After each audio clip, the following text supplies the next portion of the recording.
Professor Arbind Kumar to take his time, and the time is all yours, sir. There is a researcher, Damasio, you must be knowing his name.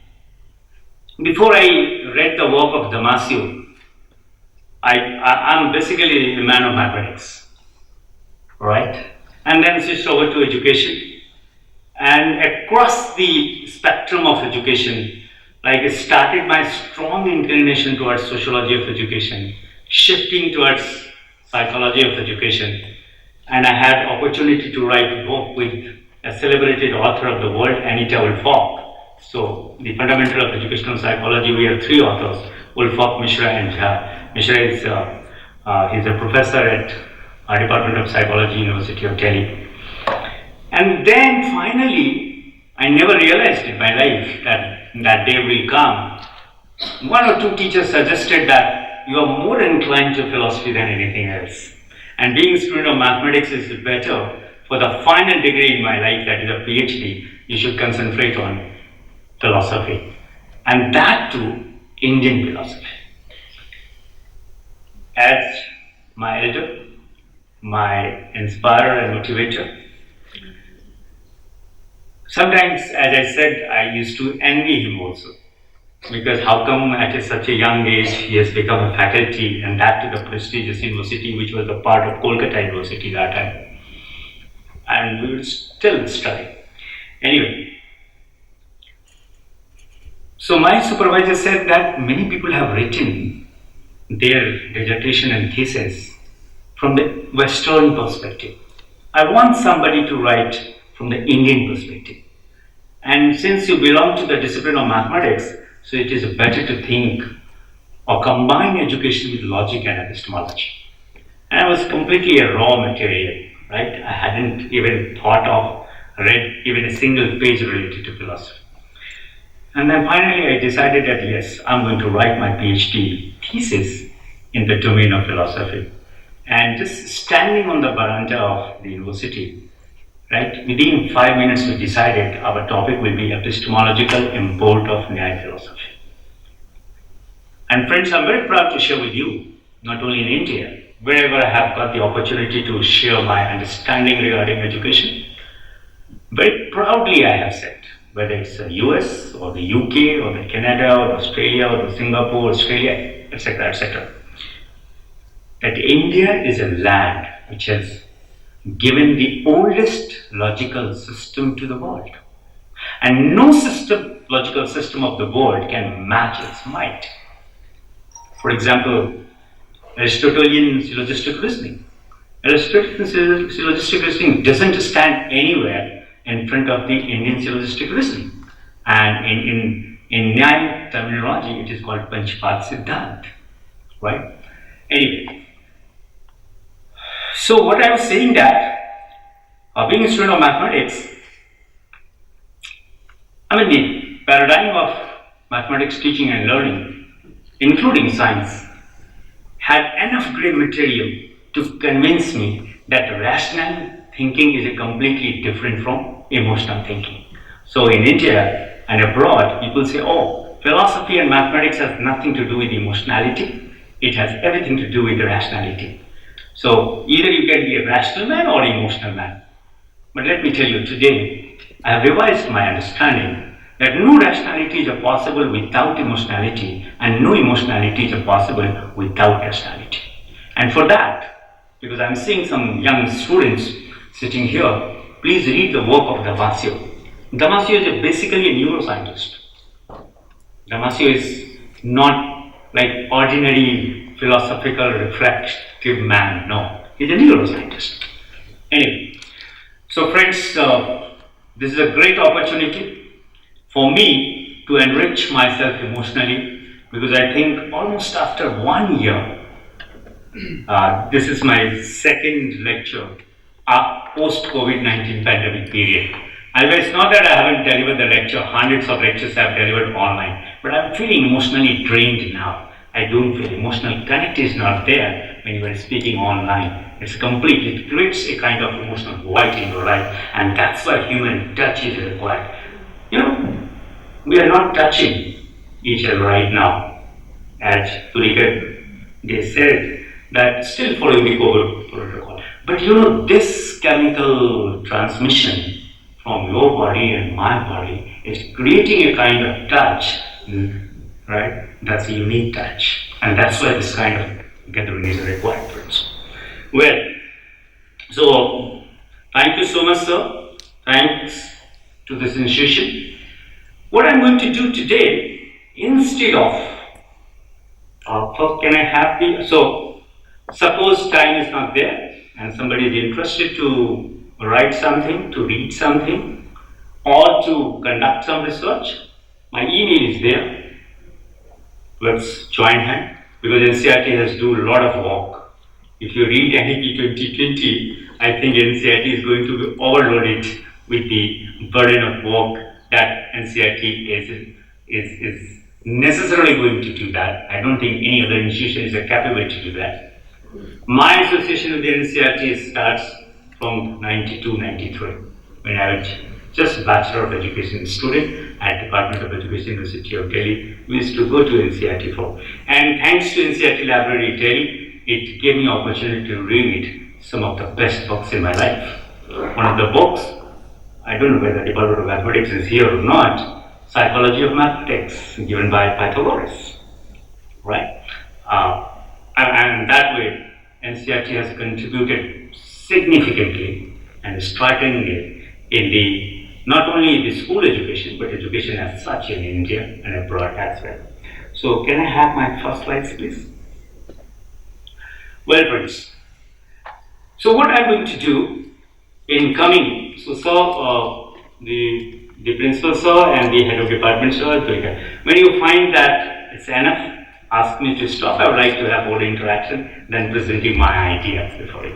So what I'm going to do is, firstly I'll be talking about a little bit about NEP 2020 and then moving to the curriculum, that what perspectival shift is required. I'm not going to talk about what curriculum is all about, what pedagogy is all about, but definitely what kind of perspectival shift is required as far as the conceptualization of curriculum in the light of NEP 2020, not in the light of education per se. And then the pedagogy. There is a shift. Pedagogy is no more defined as science of teaching and learning even, right? As Jerome Gill says, it's a dance of cognition inside the classroom, cognitive dance, this is what she says. So, socio-cultural orientation of the pedagogy. And last but not the least, what challenges the curriculum in pedagogy, particularly in the field of school education, is going to throw before us. What happens? Indians are marvelous, including myself, at the conceptual level. But we are very poor executor at the operational level. Very poor executor at the operational level. I'm fully aware that no ideation can be fully translated practically in toto, that I know. And that's why in the laboratory, you never get G equal to 9.8. You do n number of practicals, you will not get. So the ideation at the mathematical level, physics will never attain it. Never attain it. Why? Because one is a purely abstract, and either taking clue from the abstraction works in the paradigm of reality. But still, we are very poor executor. Like I remember, still I feel very proud to say that when one of my teachers, so directly he didn't teach me, because he was teaching in Hindi section and I was in English section at University of Delhi. Professor Krishna Kumar said and asked me, Arbind, why don't you write something on constructivism, because we are going to do that. And it's a phenomenal shift and phenomenal change. A kind of like my friend Amrendra Behra used to say, Arbind, it is a paradigm shift. I do agree with you. Earlier I didn't agree with you. That paradigm shift requires a lot of things. It's not so easy. Out of fashion, we should not use a particular term, which we do most of the time. Like, this was a term which was coined by none other than Thomas Kuhn. A revolutionary book. And after that, out of fashion, almost all, people irrespective of the paradigm of discipline, they started using this. We should be very careful. So what challenges and opportunities NEP 20 is throwing to us, particularly with respect to curriculum and pedagogy? It's going to be a humongous task. So what happened? We claim that we are shifting our teaching and learning and assessment from the behavioristic orientation to constructivist orientation. And as I said, I still feel that my book is the only book in India till date on constructivism. And I took 5 years. I started my journey in 2004, 2005, it got published in 2009, and no publisher in India was ready to publish it. And once it was published, I'm very happy to share 17,000 copies were sold, because by that time, in the due course of 4 years, majority of the universities, the colleges and the RIs and all came to know something that is like constructivism. But we haven't executed very effectively. Either at the level of textbook writing, forget about the level of classroom transaction. And that's why when Professor Krishna Kumar asked me, what do you think, what is needed to be done? I said, first orient the people. Until unless full orientation of the human mind is there, nothing is going to be executed. And perhaps this happens. Why I'm saying? Because thanks to NCERT has given me a lot of opportunity to work n number of projects. For example, assessment. Assessment work, I was associated with that, particularly in mathematics assessment, from the first day till the last editorial, thanks to Professor Bazalgar over there. And many other things, even not pedagogy of mathematics, but with pedagogy of science. First chapter, nature of science. I had the opportunity to write that. So thanks to NCERT, it has given. I have seen very closely how books are developed. What kind of deliberations go on when we come out with the idea. And therefore, if NEP 2020 is going to be successful, the onus lies on us, not the document itself, not on the part of the government. Government can provide you the hardware, but what about the software? Are we ready? Have we done the enough study? I don't think so. I don't think so. We Indians are very, very myopic in our orientation. We quote X, Y, Z, but hardly we say this is my thinking, or this is our thinking, or this is our cultural connotation, with the help of which we are going to develop and execute the curriculum, either at the level of the pedagogy or at the level of the entire educational conduction. Next slides. So, NEP 2020, I call it phenomenal policy. Why I call it NEP 2020 as one of the most phenomenal policy documents in the field of education, as it has been conceived, formulated and presented holistically. Why? For the first time, education has been correlated with health. If a child is born, child is not healthy, you cannot help child to learn, educate. And that's why, complete integration of there. But more importantly, why this document is a phenomenal? Because for the first time, the primacy has been given to education, or primacy of education over policy. Have you noted this? You must have noted. NPE, National Policy on Education. What does it reflect? Policy is more important than education. How can it be? Education has to be more important than any policy or national level or international level. And that's why in Hindi, I remember, for the first time, Central University of South Bihar organized, and the Vice Chancellor asked me to talk on higher education. And I said, नीति ही किसी भी राष्ट्र का नीति ही नियति का निर्धारण करता है.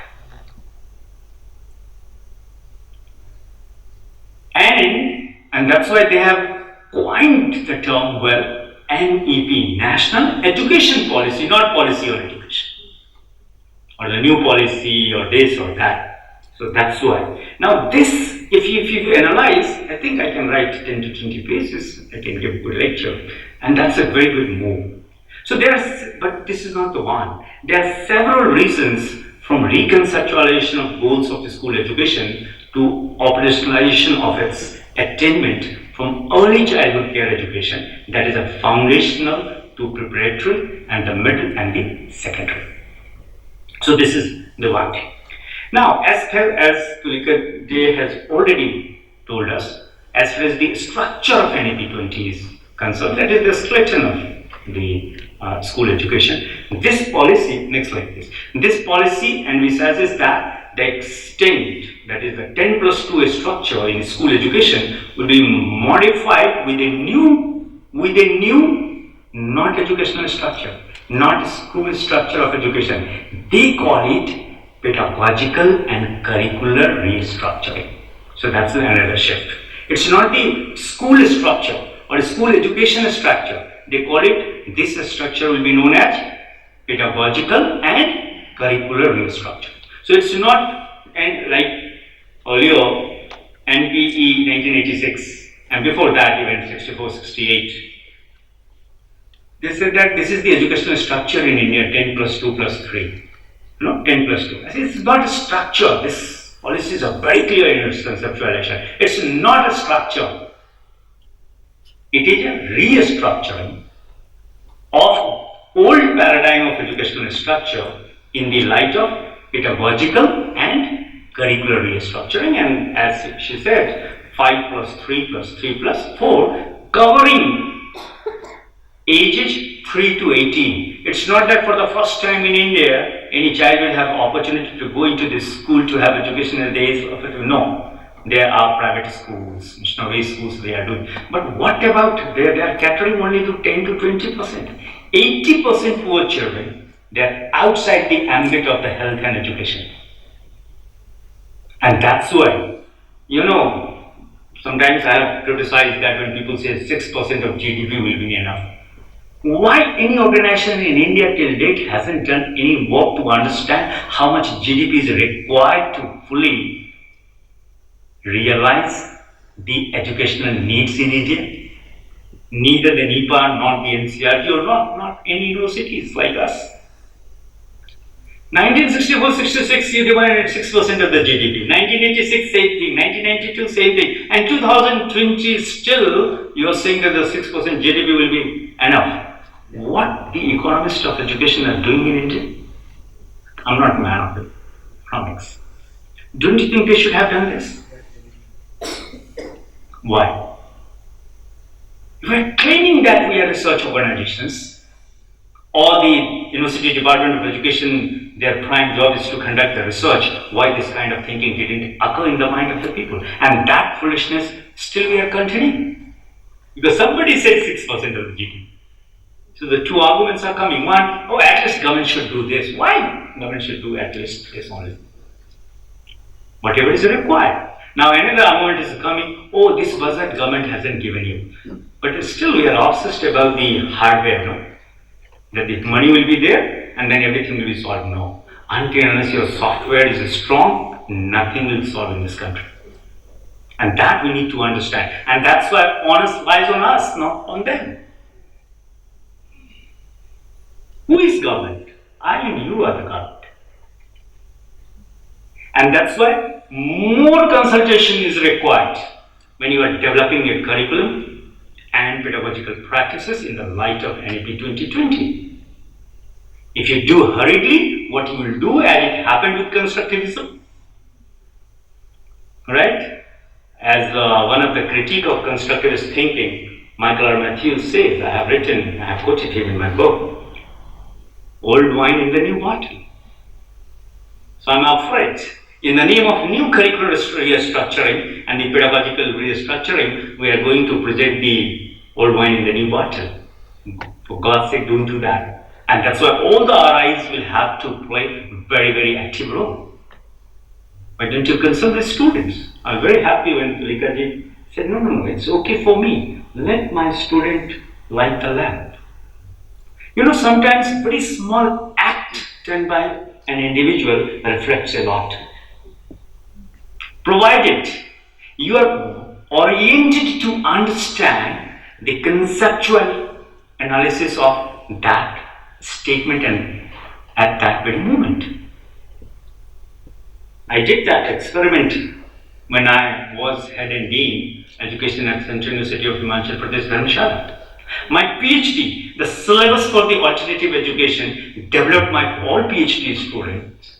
That was much better than my faculty did. And once the two sets of the syllabus were there in my hand, I called all my faculty on the one side and my research scholars on the other. I said, now do the comparative analysis. Why till date, when you are developing a particular syllabus or curriculum, why don't you give enough opportunity to your students? What do you want to study? And this I did. I met one lady from IIT Madras. She was a faculty over there in the social science department, and she had introduced a paper, Alternative Education. Then she said, Professor Jha, can we join hand and do something in the field of alternative education? I said, I'm not pretty sure whether I'll be able to do justice or not, but let's do something. And then she sent her syllabus. We modified and revised, and we introduced also, because the nature of that university is like that. Every assistant professor is empowered enough to take decision which paper he or she wants to teach and how he or she wants to teach and what will be the content. Not the traditional university, like first the staff council will pass, then the board of studies will pass, then the school board will pass, then it will go to the academic council, and that will go to the EC or board of management. No. And after 1 year we realized, oh my God, students are enjoying alternative education. I haven't seen in India anywhere that people are teaching alternative education either at the Bachelor of Education level or the Master of Education level. Forget about MPhil and PhD level. We introduced MD, PhD course over there.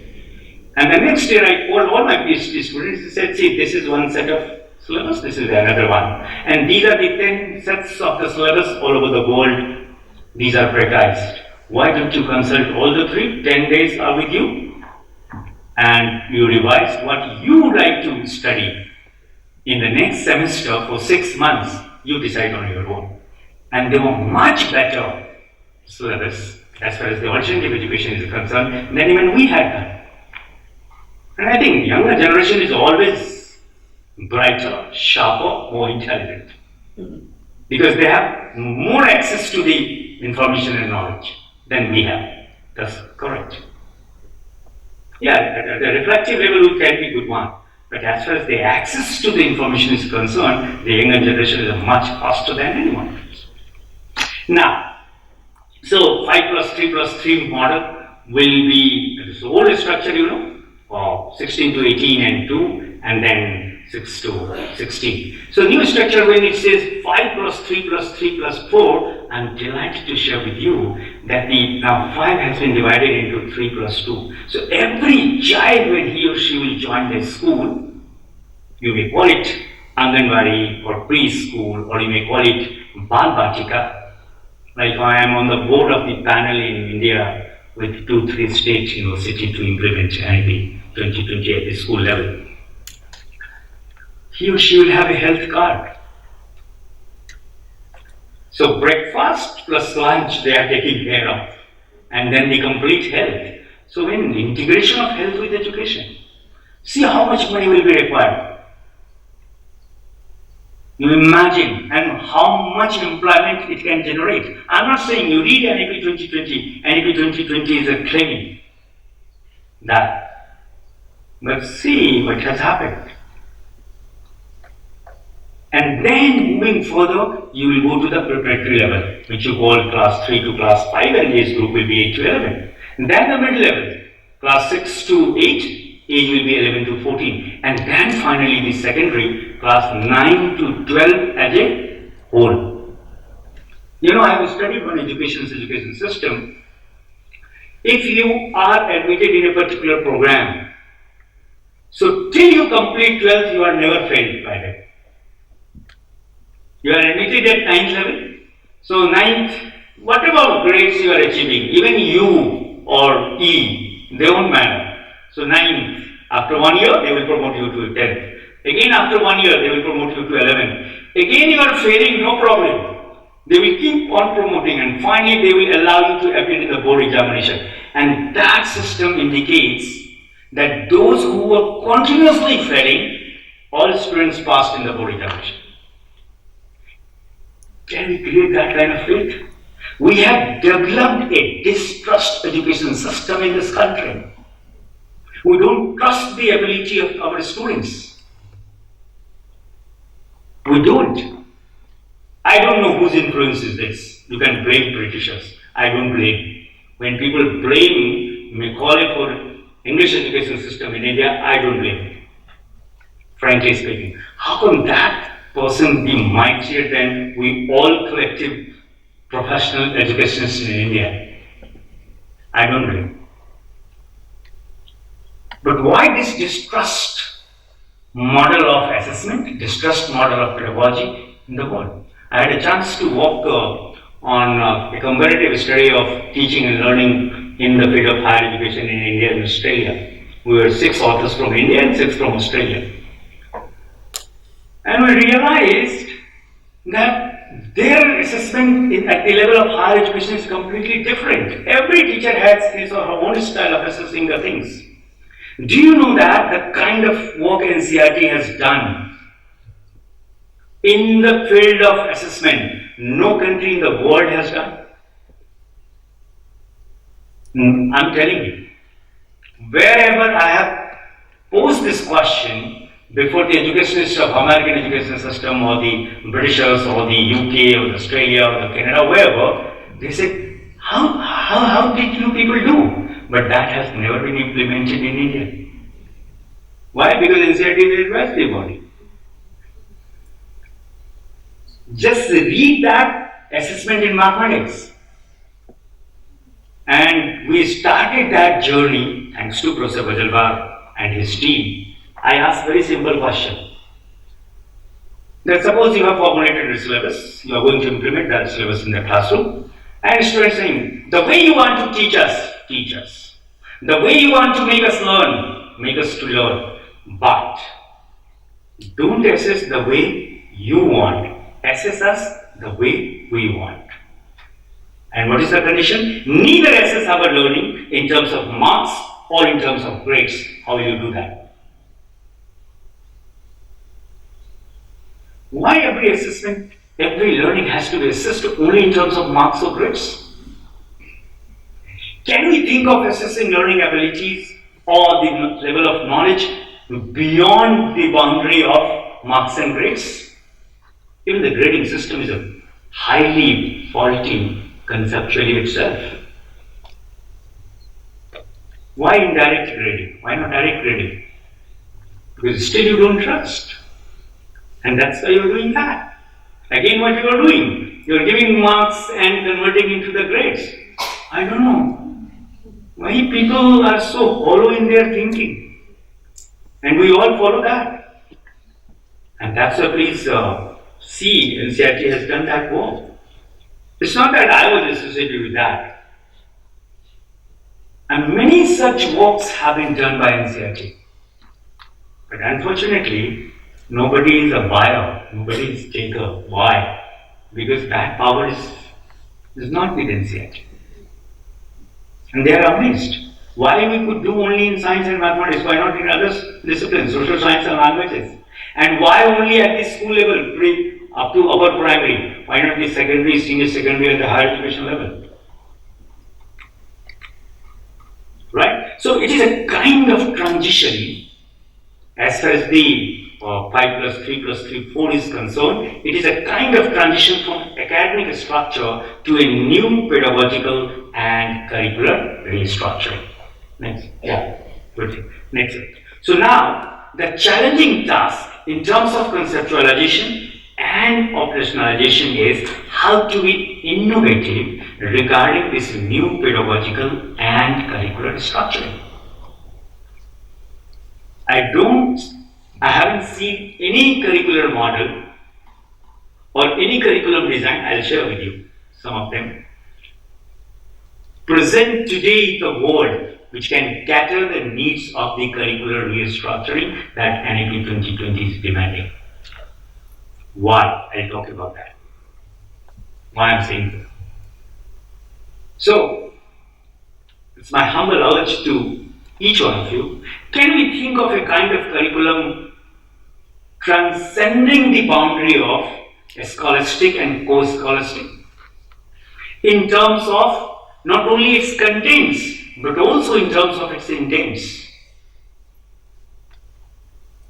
How the curriculum will reflect the intentionality of that curriculum. कहते हैं ना, इरादा क्या है? If you're asked to do something, you understand the meaning, but then again you ask, irada kya hai? What is the intention? Can any curricular model capture the intents of that design or that model? So my model will be, next slide please. My model will be the second one. Curriculum should be scholastic plus co-scholastic plus community engagement in India. From primary to higher education. Read higher education section. And that's why don't try to see school education in the light of NEP 20 in complete isolation. Don't try to understand on a continuum, and then you will understand community engagement. What do you mean by community engagement? In the name of community engagement, what do you do? Like many universities' names were mentioned in my life journey, thanks to my Fulbright scholarship, where I had chance to visit at least 15, 20 American universities to understand their education system closely, because I was awarded for that only. We had 10 people from India. There is a university, two things really, George Mason University. You know, for the graduation, for even school education, they had a school also. They will not give you degree unless you render 40 to 50 hours of community engagement related to your discipline. From school to PhD level. And then there was another. You talk about inclusive education. How myopic we are. Even NEP 2020 is very, very myopic. Can't we think about inclusive education in a pedagogically? What is the pedagogic solution to inclusive education in India? That how to bring average student or below average students at the level of above average student. So they had three kinds of a scholarship. One is scholarship, suppose X, Y, Z or A, B, C, D, four individuals. A achievement is 90% plus, B's achievement is above 75%, C is 60% and D is only 40%. All the four will be given the same scholarship. Condition will be only one. So A will have chance to have the scholarship when in the end of the semester, the average grade will be given to all. So 90 plus 80 plus 70 plus 60 or plus 50 and it becomes 65. So 90% achiever will have to compromise with the grade 65% only.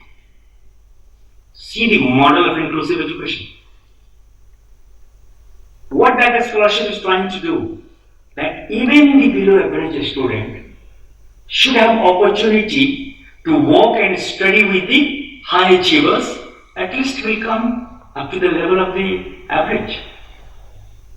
But see how our textbooks are written, how our policy conceptualization is there regarding inclusive education. We don't have any such model. So my model will be at the school level, scholastic, co-scholastic plus community. And this CE is going to create a lot of problem for us. Why? Because we are not used to, we are not the product of this model. If yourself not a product of a particular model, it's very difficult to conceptualize. I remember I was working with UGC to implement choice-based credit system in 7 states in India. That time I was in Maharashtra. And secretary and the vice chairman and all the committee members presented, I was also there. I said, this is rubbish, what you are talking. I said, is there anybody who is a product of choice-based credit system? I knew that nobody, because in India for the first time it was implemented. So majority of the old grey hair professors said, sorry, we are not the product of CBC. I said, then you cannot conceptualize it. You cannot even imagine it. But thanks to my chancellor in Dharamshala, we had done that kind of study. I said, it will not be difficult for me. Even, I always say Uttar Pradesh is not a state but the 7 countries of the world. And in that being a central university, and this was not implemented. Practically there are a lot of problems, so we cannot do. Now practically there are a number of problems. But if I am a curriculum planner, curriculum developer, it's my responsibility to come up with solutions. So where scholastic is related to, you all know, academic activities taking place inside the classroom. Co-scholastic is all the activities that take place outside the classroom, inside the school, and community engagements related to engaging oneself in the community, in that vicinity. So if there are 5 regional institutions in India, 5 different curriculum models will be required for school education, even for Bachelor of Education program, for AMED program. One will not suffice. Why? Because the socio-cultural and community engagement needs of Meghalaya is completely different from Arunachal. So both are the part of Northeast and the Assam or Tripura, any state. Because it has, like yesterday I was talking to my taxi driver, and taxi driver was saying, sir, because I had a little bit understanding about this. So the property right belongs to the youngest daughter. No? Why is it so? Now how this cultural psyche will be translated into the school curriculum? Then, I being male, he also being male, I asked him, I sympathized with him, that what kind of problem do you face? Then he said, sir, I'm not criticizing, this is what he said, he is also a Khasi guy, wonderful guy, I really enjoyed traveling with him. He said, sir, girls are very ghamandi in Meghalaya.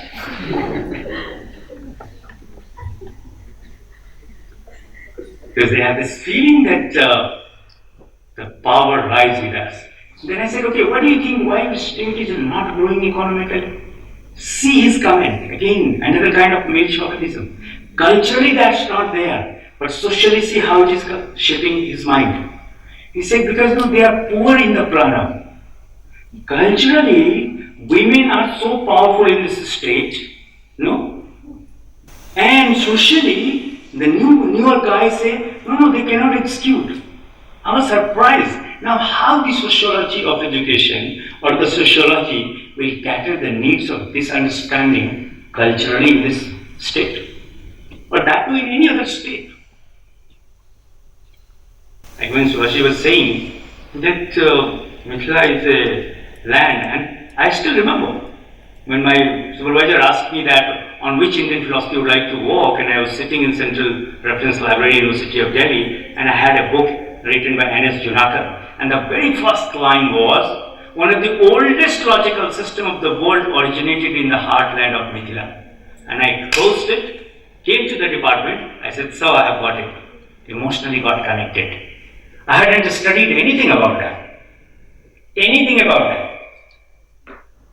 But the moment emotional connect was there, I decided, oh my God, this is the topic on which I am going to do my research. And one of my friends from University of Austria, Vienna, he's an Austrian guy, he teaches natural philosophy with mathematical theorems. Like in India, no professor till date has tried to develop a particular mathematical models or mathematical theorems based on Nyaya-syllogistic reasoning, including myself. The reason is, the essence of cultural engagement is not there either at this syllabus level or the curriculum. And that challenge is going to take place. So this is one. Now what solution? Definitely sometimes self-help. Now let me talk about the pedagogy. It has to be conceptualized and operationalized, as I said in the beginning, I am repeating, beyond the boundaries of teaching, learning and assessment. Pedagogy cannot be reduced to, see, in its beginning, fine, pedagogy can be reduced to teaching.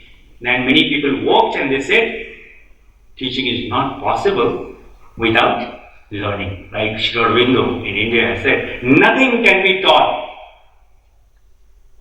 And when Sri Aurobindo says nothing can be taught, people say, oh my God, he is a degrading teacher, the importance of teacher. No. Then the mother clarified, when Sri Aurobindo says nothing can be taught, it means everything can be learned. And now later on the research scholars, they said, oh, pedagogy cannot be reduced to the science of teaching. It is a teaching and learning both. But now I am saying, and many people have said, pedagogy cannot be reduced to only teaching and learning, but the assessment also. That's the newer. But in the light of NEP 2020, pedagogy has to be conceptualized and operationalized, transcending the boundary of teaching, learning and assessment. And what will be that? And that will be the cultural context. And for that, I'll ask you to read the work of Paul Freire. Not Pedagogy of the Oppressed. But along with Pedagogy of the Oppressed, please read Pedagogy of the Hope. And after reading Paul Freire from cultural point of view, I've delivered a few lectures on critical pedagogy and cultural pedagogy, or cultural critical pedagogy, from Freire perspective. My complete understanding is changed. Completely.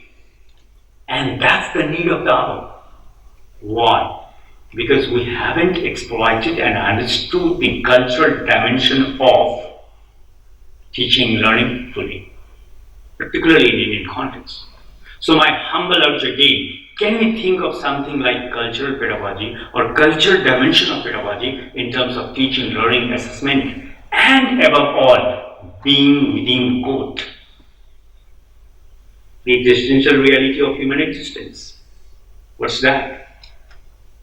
You ask anyone, what do you teach? So I'll say, I teach teaching of mathematics, or teaching of science, or biotechnology, or computer science, or artificial intelligence. Actually, you don't teach subject, friends. You teach human beings. And that's why people like me, who has got deep interest in epistemology or epistemological phenomena of education, you don't teach what you know. This is the old paradigm. You teach what you are. So the moment you stand in front of your students, or you stand anywhere when you start speaking out, you speak with your being aspects of your existence, not only the knowing aspects of existence. I haven't seen any study conducted what is the relationship between the being aspects of knowing and the knowing aspects of being. So if you do philosophical research, you need to contextualize in this context. So now we don't say in epistemology what is knowledge is more important, what are sources of knowledge is more important, or how to validate knowledge is important. No. What you know, how do you know that you know that? For example, somebody asks me what is a set, and I repeat, a set is a collection of well-defined objects. Do you think I understand what is a set? Is there any measurement technique that can make you understand whether I understand it or not? No. How do you come to know that I really understand what is a set? Why? Because when I read George Cantor says a set can be defined. I remember being at the master level, we were supposed to write the one-page definition written in German language. And we didn't know German at all. But we were supposed to, mug it up and vomit it out in the examination. We used to get 20 out of 20. Why? Because neither I know nor my teacher knows what is written in the German. But when I read the work of Bertrand Russell, we are challenged, it cannot be defined. Now at the higher educational level, how will you bring the parity between the two dichotomous understanding of whether a set can be defined or cannot? What pedagogic model will be required to understand this? Okay, forget about mathematics example. Maybe some of you might be from the state, from the social science. What is a set? What is a state? When you say Meghalaya is a state, Uttar Pradesh is a state, Delhi is a state. Forget about Delhi. Delhi is not fully state, but there are others. And suppose at the graduation level, the higher education level, or +2 level, I make a statement in my class in front of my students that no state in India qualifies to be called a state. India itself is a state. Bharat का कोई भी राज्य होने के लिए सक्षम नहीं है, केवल भारत ही अपने आप में राज्य है. What do you do? Or suppose justice as democratic ideals. I mean, people celebrate, and that's why the whole world is divided into 2 or 3. One is, on the one hand, autocratic model of the government, second is the democratic form of the government, and third is the communist form of government. And see, on the basis of ideology, all democratic countries of the world come together and they do try to protect the rights of each other or the interest of this. But suppose if the justice is considered as the democratic ideals, whose work you will refer and how? John Rawls. And second one? Plato. No. Plato, Aristotle, Plato and Socrates, all the three were completely against the concept of democracy. Read their work. They never favored democracy. For them, the philosopher, the king. Now the common one, Amartya Sen's work.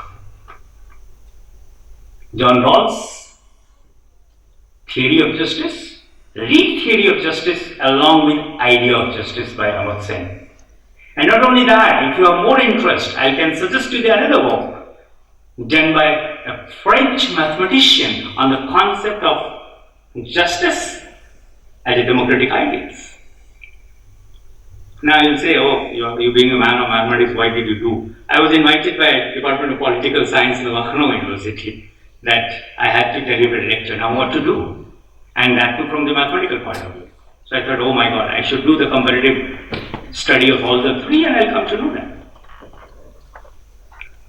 So that's why I'm saying all these contradictions and dichotomous things. What pedagogic models we can suggest which will help us to understand it in a better way?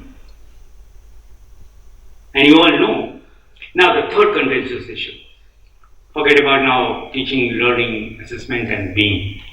We need to have new designs of curriculum in the school to realize even the goals of the foundation of learning. And what is the foundation of learning? Literacy and numeracy. And again, NEP 2020 hasn't done justice with this concept. Maybe because the members could not have done enough research. I'll give you a good example. And for that, I'll suggest, because the students are there, please develop the habit of reading Harari's work. If you read Harari's work, very clearly says, it's not the literacy came into existence first. It's the numeracy that came into existence first as far as the human evaluation is concerned, particularly from the teaching and learning point of view. And that's why if I'm asked to revise NEP 2020 from the concept of the foundation of learning, I'll say numeracy and literacy. I'll never say literacy and numeracy. Why? Let's see, NCERT again will be developing national curricular and pedagogic framework for early childhood care education and how NCERT does that work. So it has been suggested that the rich local traditions of India should be incorporated in that curriculum. So the learning in the preparatory classes shall be based primarily on, the play-based learning. A play-based learning very difficult to understand. People say, khel mein sikha denge. Actually, play-based learning is not that. So here, one of the contemplating points would be primacy of literacy over numeracy or primacy of numeracy over literacy.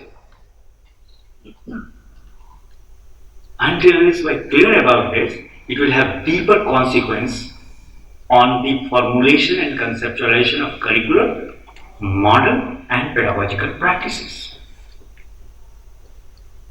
So I will suggest numeracy with literacy, not even literacy and numeracy. Neither the literacy and next slide please. Next slide. Yeah. So primacy of what? You should be very clear and you should be logical in your identifying the primacy. NEP 20 says our curriculum will cater the needs of literacy with numeracy. No. I'll suggest numeracy with literacy. It means I'm talking about number, but at the same time, I'm understanding how to express that idea in the form of literacy also. And this is needed at the school level.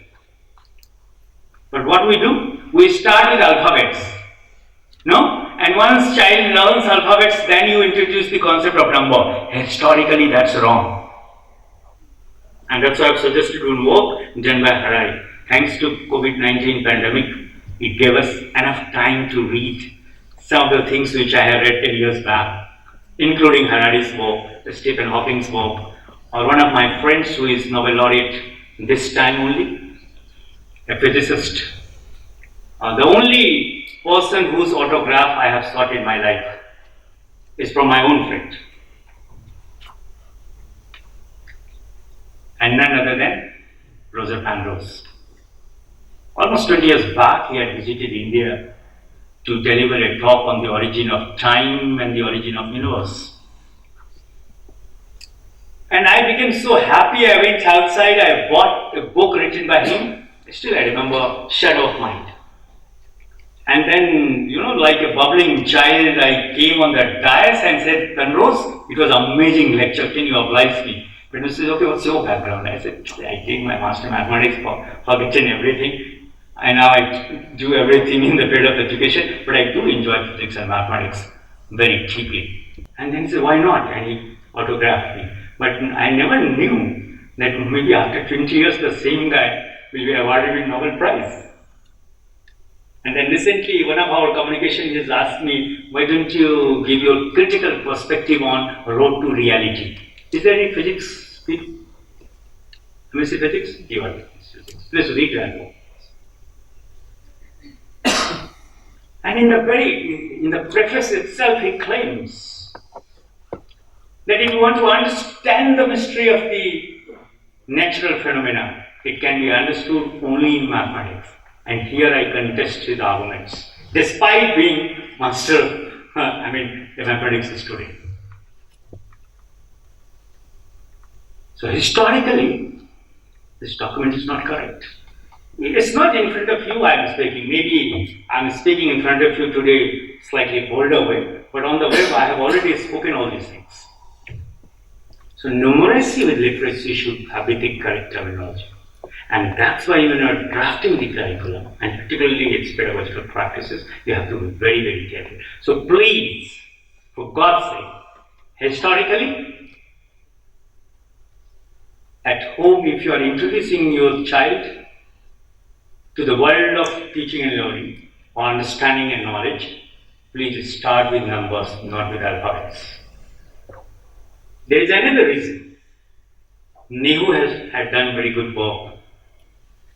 This human mind is not competent enough to process the written word and the written alphabets.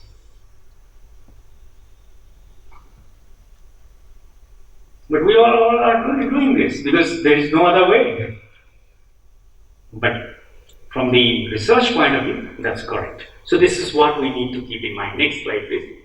So we all will have to seriously contemplate over it, as it will have deeper consequences on curricular and pedagogic designs and practices. 10 minutes more? 10, 15 minutes more? Right. So, what historical facts suggest? regarding numeracy and literacy. And that's why I have given you suggestion, please read Harari's work, particularly those who belong to history discipline, social science. Please read that. So human quest started with numbers, not with alphabets. And the creation of number is one of the amazing facts in this world, friends. Amazing. There is another book written by T.S. Bell, History of Numbers. Even Greek world, which is considered one of the most civilized and developed civilization of the world, the entire Greece was struggling. I don't have enough time to elaborate that history, but it's an amazing creation of human mind. But we don't give this opportunity to our children.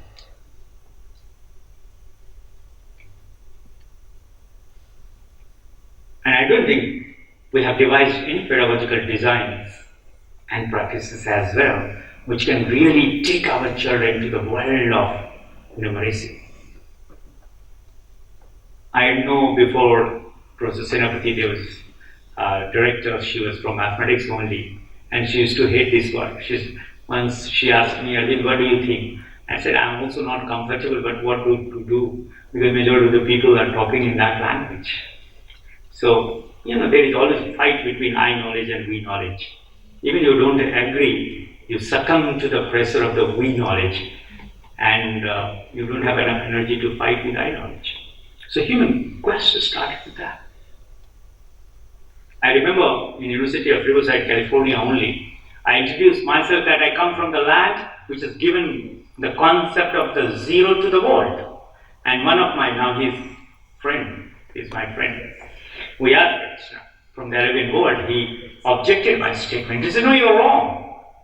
Zero is not given, this concept was not given by India to the world. Actually, it originated in, this is what he said, in Arab, traveled to India, and through India to Europe. Then, whosoever was chairing the session, I said, Chairman, you give me 10 minutes, I would like to explain why my statement is more genuine and valid than my fellow participant in this. He said, please go ahead. So I narrated one story. I said, when I was pretty small, Mr. Suhashi can correlate with me, pretty small, and suppose this is a very dangerous article in my hand, and I used to play with this article, and suppose sometimes that child he does like this, he does like this. So my mother and the elders used to snatch it from my hand, and they used to say, Sunnah. Means nothing. Gayab ho jana. No value. When I started going to this school, people introduced me to the world of numbers from 1, 2, 3, 4, 5, 6. And at the primary level, they said, oh, 0 is a number, but which has no value. Another amazing fact in my life. I said, how can it be? 1 has a value, 2 has a value, 3 has a value, but 0 has no value. Again, pre-secondary, or you can say upper primary. So 0 is a number which has no value, but this is so powerful that it can convert the set of natural number into a whole number. And they say it has no value in terms of numeracy, but it is very powerful in terms of its operation. So if you add something, it will remain same. Subtract it from something, it will remain same. But you multiply, it becomes 0. And when you divide, it becomes infinity. And then there is another book written by an Indian, Mani Bhaumik. How many of you know? Have you heard about the name of Mani Bhaumik? The Code Name God, the first book I read, written by the Bengali chap. Very poor, but later on IIT, and he is the originator of the laser technique, with the help of which eyes are operated. Nowadays he is living in California, US, very wealthy and rich man. And in that book, so somebody suggested me at Mysore or Bangalore, that Arbind, why don't you read that book, you will enjoy that book. So I read that book, somebody gave it. And in the last chapter when I was reading, I said, oh my God, indirectly Mani is trying to convince Now, friends, sorry for that if you don't understand Hindi. And this is what I said there in California, only Riverside University. Now allow me to speak in my language, not mother tongue, but my, language in which I have studied. Shunya hi ananta hai or ananta hi shunya hai. Today, if you ask me, mathematically, I can't prove because I don't have a theorem, but I pray Almighty if there is one, and if you believe, give me some energy. With my maturity, I should come out with a theorem to prove this world why there is no difference between 0 and infinity. When 0 reduces itself or expands itself, it becomes infinity. When infinity expands itself further, it becomes 0. Sir, there is an analogy, sir. If I am interrupting. Sure, no, please go ahead. There is an analogy in Mundakopanishad where, like a spider which can spread its entire web and can consume again, it is like 0 to infinity and infinity to 0. It is given in Mundakopanishad for your kind information, sir. I am a small guy. No. You are a very big guy. Thank you so much for orienting me to that. But actually, I was making a statement that I don't have a mathematical theorem to prove this. Yes. No? Upma Alankar, if you are using, it's good. No? And that's why people say Veda has all the references. But today, everybody is interested to give us the concrete one. No? I also keep that. And I can read it out that what's that. And that's my most famous one. But actually, what I am interested that why not we Indian, when we claim that we have understood this or this has given this and this, then we don't come out. I know only one professor from University of Rajasthan, Professor Pahi. And that time he was almost 70. He said, now my brain is not supporting me. He gave me 78 pages. And still my friend from University of Austria, Vienna, wonders that, Arbind, why don't you work on that? But what to do?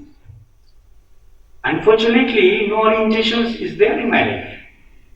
Like just saying that Purnamada, Purnamidam, Purnat, Purnamudachyate, Purnasya Purnamadaya, Purnamevaya Vashishyate.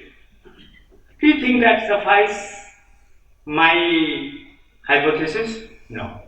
Sir, Sunyatva versus Punvatva is the Indian answer. That I find. What I am saying, I being a student of mathematics, I want mathematical proof. Like Pythagoras did.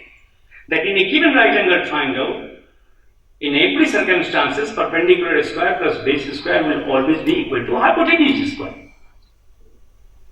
Now, he didn't use only analogy. He gave to the world the mathematical proof. So only quoting from this text or that text, that will not solve the problem. That will not give you a legitimate claim to claim that this belongs to you.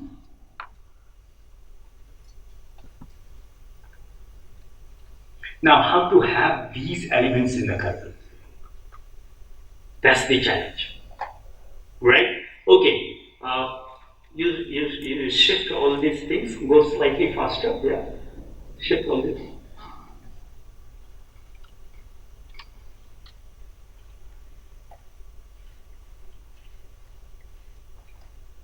Well, wait.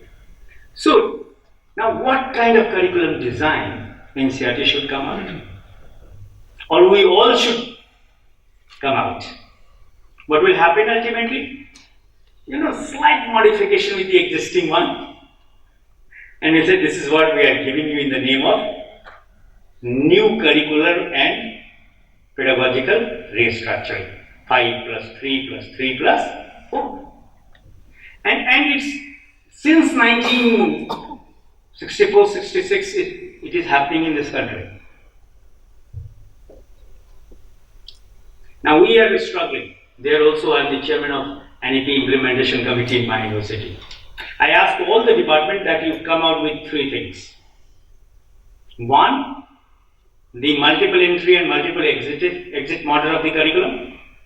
The second, it should not appear as a disjoint but as on a continuum. And the third, incorporate choice-based credit system completely in your syllabus.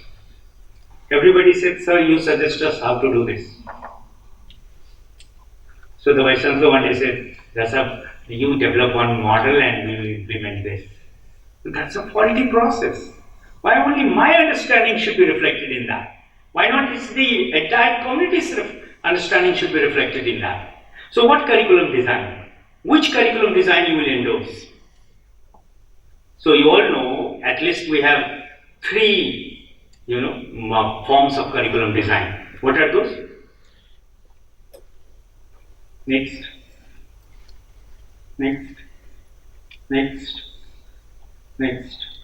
I'm not talking about this. Next. Yeah. So subject-centered design, learner-centered design, and problem-centered design. What do you think? Which design will be more appropriate for the school curriculum?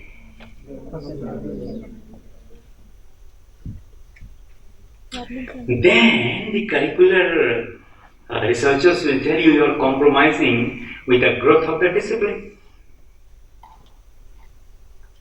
If you are going for the learner-centered design, then you'll say, what about the new problems that the same children will follow or the country as a whole will follow?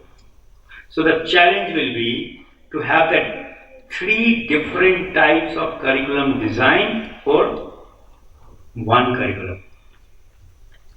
Say, for example, at the foundational level, or the preparatory level, or the middle level, or at the secondary level.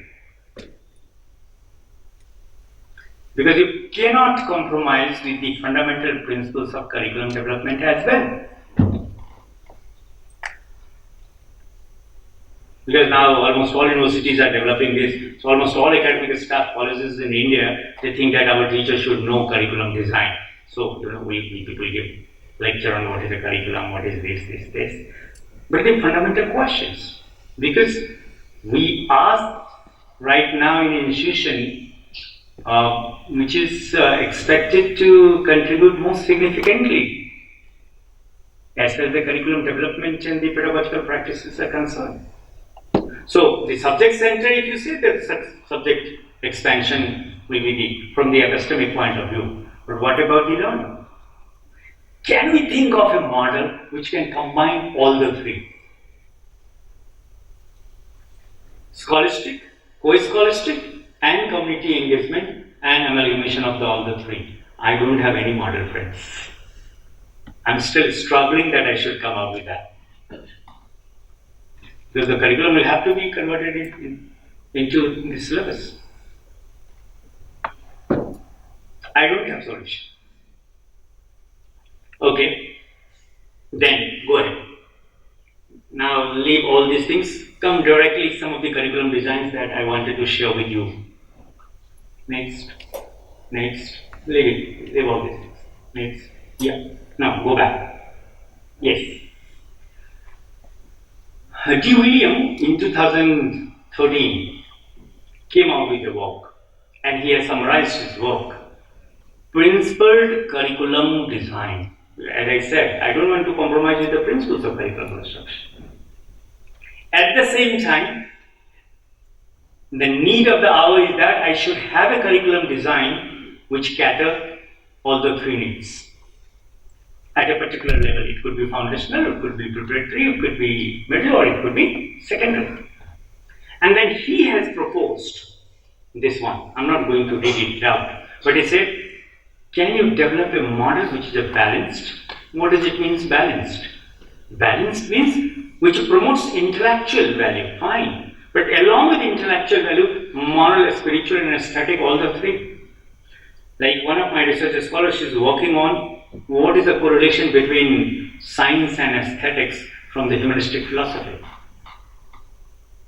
And among all the philosophies, humanism is the ultimate, if you exclude environment from human existence. The moment you give importance to environment also, then that's also incomplete.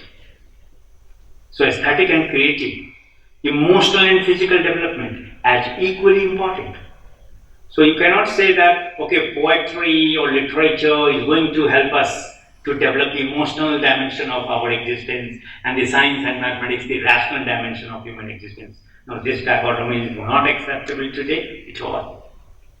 At the same time, it should be the rigorous one. And being rigorous, what does it mean? It means it seeks to develop intradisciplinary habits of mind. The subject matter is taught in a way that is faithful to its discipline. At the same time, it helps me to understand. I tell you, before I enter into the field of education, I used to think mathematical equation is everything in this world. Nothing can match up to the level of mathematical equations. But today I realize that's one iota of, only one iota of the entire teaching, learning and understanding and knowledge of the world. At the same time, William expects that it should be the coherent one. It has given one model, right? I don't have time. So it makes explicit connections and links between the different subjects, different experiences as encountered. Like, had I not been into education, I would have never studied epistemology and philosophy in my life, or even psychology or sociology. Or today, the artificial intelligence, the machine learning.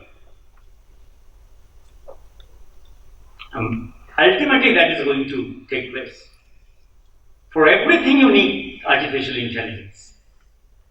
Now, what kind of curriculum model will develop? I'll show you one model.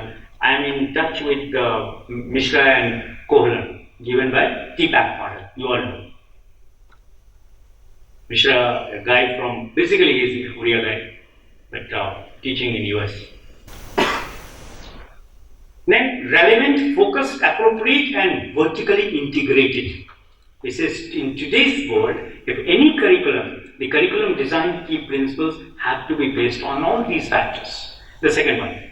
There is another model that I would like you, before you come out with your model, that the universal instructional design model. It also talks about learning space, accessibility, consistent, flexible, explicit, supportive and minimizing the efforts. This is called UID, 7 principles of UID. Now, I don't see all these new researches in our curriculum textbooks at any level. Being a student of education is our moral responsibility to be acquainted with. The third one, that is called the context, the supporting student staff and the evaluation strategy. And they have given the sixth one. That depending on the nature of the program, it will have a different one. Like recently in MBI Gurgaon Management Institution, they said that now how our curriculum should be different from the earlier one for the MBA people. I said not one model, multiple models. Because the marketing guys need different kind of learning. HR people need different kind of things. Finance people need different kind of things. Travel and tourism needs different kind of things. How can you have one curriculum for all MBA guys? Sometimes for students, Yeah. Now I'm going to conclude. Next. Yeah. So this, you all know, Kohler and Mishra has developed this. And that's the need of the hour, particularly in COVID-19 period. TPAC model. And I expect you keep this model before you without reading anything. Reflect on your own and write 5 pages. Initially, we used to talk about, content knowledge, pedagogical knowledge. You combine the two, it becomes pedagogical content knowledge. And then you combine with the technology, it becomes TPAC. Now they call it technological pedagogical content knowledge. Now, so I asked both Kohler and Mishra. Actually, Kohler is a co-worker with Mishra. Mishra is the originator of this. I said, what about relational rationality? I said, that time you people thought technology will help us. Technology is helping us. But why it is creating emotional void in my life when I am delivering my lecture online? But that emotional void is not there when I am before you, enjoying every moment, trying to come out whatever understanding I have. How this is going to become a possibility when a person is delivering the lecture online? Next slide, please.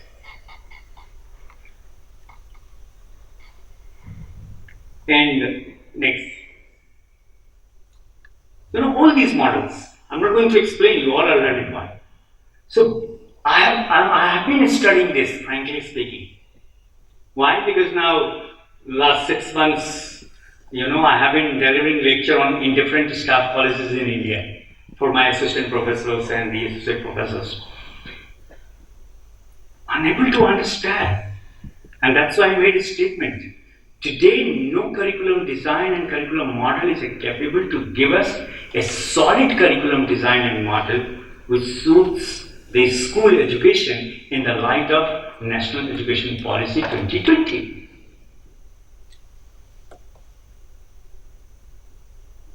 Whether you talk about idea model, you talk TPAC model, you talk about Graves model of curriculum design. So my simple solution will be, conclusively what I would like to say. The last slide, please. Acquaint yourself with the different models of curriculum design. Choose and contextualize the selected model in your discipline or in your program or in your context, socio-cultural context. And last but not the least, do develop your own model of curriculum design. Because no existing curriculum model, no existing curriculum design is capable to give us insights to develop our own curriculum, which is a truly true in the light of NEP 2020. Thanks to all.